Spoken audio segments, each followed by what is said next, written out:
Thank you madam. Yes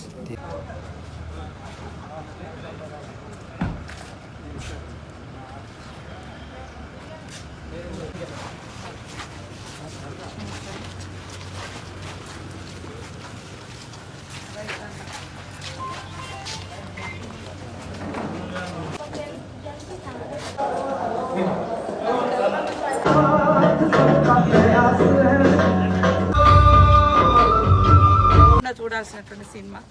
రైతులు, రైతు బిడ్డలు కూడా, రైతు పడే కష్టం, తల్లిదండ్రులు పడే కష్టం పిల్లలకు కూడా తెలియాలి, వాళ్ళకు మద్దతుగా ఉండాలి. కాబట్టి ప్రతి ఒక్క యువకుడు, యువతి వాళ్ళ తల్లిదండ్రులను తీసుకొచ్చి ఈ సినిమా చూపించాలని, మీరు మంచి సినిమా చూపించినందుకు నేను ఈ రైతన్న సినిమా చూడమని విజ్ఞప్తి చేసిన వెంటనే నా విజ్ఞప్తిని మన్నించి నా సినిమా చూడడానికి వచ్చిన శతక్ గారికి, వారి అంచులకి అందరూ కూడా మీడియా మిత్రుల మీద ధన్యవాదాలు చెప్తున్నాను. Thanks a lot. అయితే ఒక విజ్ఞప్తి ఏంటంటే, ఈవేళ మన కేంద్ర ప్రభుత్వం ఏ నూతన వ్యవసాయ చట్టాన్ని పట్టుకొచ్చిందో ఈ చట్టాన్ని రద్దు చేయాలని గత 14 నెలలుగా ఢిల్లీలో రైతులు మౌనత పోవడం చేస్తున్నారు. 600 మంది పైగా రైతులు వీళ్ళు బలిదానాలు చేసుకున్నారు. వీటితో పాటు నూతన విద్యుత్ సంస్థ చట్టాలు కూడా పట్టుకొచ్చారు. వీటి వల్ల మొత్తం విద్య, వైద్య, విమానయానం, నౌకాయానం అన్నిటితో పాటు ఈవేళ వ్యవసాయం కూడా కార్పొరేటీకరణ అయిపోతాయి. మొత్తం వ్యవసాయం కూడా ప్రైవేట్ అయిపోతాయి. అంబానీ రాజధాని చేతుల్లో పోతాయి. ఆఫ్టర్ 50 years మన భారతదేశంలో రైతు అనేవాడు మనకు కనపడ్డం. రైతు మనుగడకి చాలా కష్టం. కాబట్టి రైతు అస్తిత్వానికి, రైతు మనుగడకి చేస్తున్న ఏ మహోన్నత ఉద్యమం ఉందో రైతు ఉద్యమాన్ని దాని సంగమం ప్రకటిస్తూ నా సినిమా చూడకు వచ్చిన శతక్ గారికి వందనాలు చెప్తూ రైతు ఉద్యమం బలపరచాలి. Thanks madam.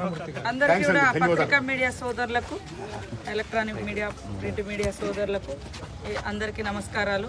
నారాయణమూర్తి గారు అంటేనే అనేక విప్లవాత్మకమైనటువంటి సినిమాలు తీసినటువంటి గొప్ప దర్శకుడు, నటుడు, డైరెక్టర్ అన్నీ కూడా వారు తీస్తూ ప్రజలలో చైతన్యం కల్పించినటువంటి వారు.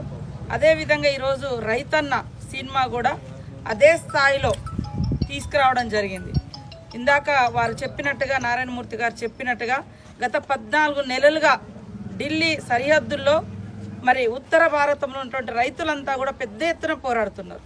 మేము కూడా గత సంవత్సరం నుంచి కూడా ఇక్కడ అనేక రకాల ఎడ్ల బండ్ల ర్యాలీలు, ట్రాక్టర్ ర్యాలీలు, ఏదైతే కేంద్ర ప్రభుత్వం తీసుకొచ్చిన నల్ల చట్టాల యొక్క పర్యవసానం ఎట్లా ఉంటుంది, ప్రమాదం రైతులకు ఏ రకంగా రాబోతుంది, ఈ కొనుగోలు సెంటర్లు ఉండే పరిస్థితి లేదు. ఈజీగా నాయకులు ఏం చెప్తారంటే, ప్రభుత్వం, కేంద్ర ప్రభుత్వం కానీ ఇంకా నల్ల చట్టాలను సమర్థించేటువంటి వాళ్ళు ఏం చెప్పారంటే, రైతు పండించిన పంట ఎక్కడైనా అమ్ముకోవచ్చు కదా అని. ఇవాళ ఇక్కడ నుంచి మనం వరంగల్ మార్కెట్కి పోతేనే అక్కడ దళారీలు ఎంటర్ అయ్యి నిన్న ఉన్న రేటు ఇవాళ లేదు, ఇవాళ ఉన్న రేటు రేపు ఉండనటువంటి పరిస్థితి. మనం ఈ ప్రాంతంలో కూడా అనేక సార్లు చూసినాం. మిర్చి రైతులు కనీసం ఆ మిర్చి కోస్తే కూడా ధర రావడం లేదని కాలబెట్టినటువంటి సందర్భాలు, అసలు చేన్లలోనే వదిలేసినటువంటి సందర్భాలు కూడా మేము చూసినాం.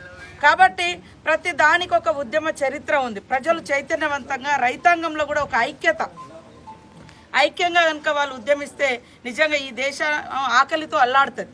వాళ్ళు కనుక పండించడమే మానిస్తే మనకు అస్తిత్వమే లేదు, మనకు మనగడే లేదు, మన అంటే మానవ జాతే ఉండనటువంటి పరిస్థితి వస్తుంది.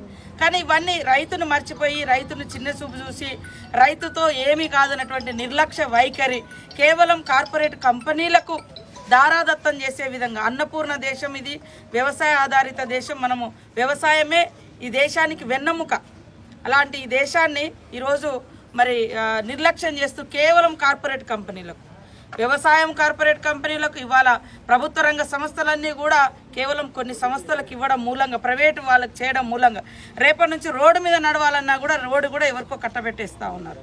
ఇలాంటి ప్రమాదాలన్నీ కూడా ప్రతి చోట వస్తూ ఉంది. కాబట్టి ప్రభుత్వ భాగస్వామ్యంతో నడిచేటువంటిది అది ఏ వ్యవస్థ అయినా కూడా ప్రజలకు హక్కు ఉంటుంది.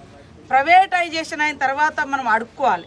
అదే ప్రభుత్వం కనుక ఒక రోడ్డు వ్యవస్థను కానీ, ఒక రవాణా వ్యవస్థను కానీ, లేదా ఒక విమానయానాన్ని కానీ, ఇప్పటికే రైల్వేలు ప్రైవేటైజేషన్ అయినాయి. ఇట్లాంటివన్నీ పోవడం మూలంగా ప్రజలు హక్కులు కోల్పోతూ ఉన్నారు. ప్రతి ఒక్క రైతు ఈ సినిమా చూడాలి. ప్రతి ఒక్క రైతుకు పుట్టినటువంటి పిల్లలు కూడా ఈ యొక్క రైతన్న సినిమాను చూసి మన నారాయణమూర్తి అన్న గారిని మరి అందరం కూడా అభినందించాలని ఈరోజు మేము ములుగులో ఈ యొక్క సినిమా చూడడం జరిగింది. ఇట్లాంటి సినిమాలు ప్రతి ఒక్కరు, చాలామంది ఆహా ఈ పాటలు ఉన్నాయా లేదా ఎంటర్టైన్మెంట్ ఇంకా ఇంకా అవి చాలా వస్తున్నాయి.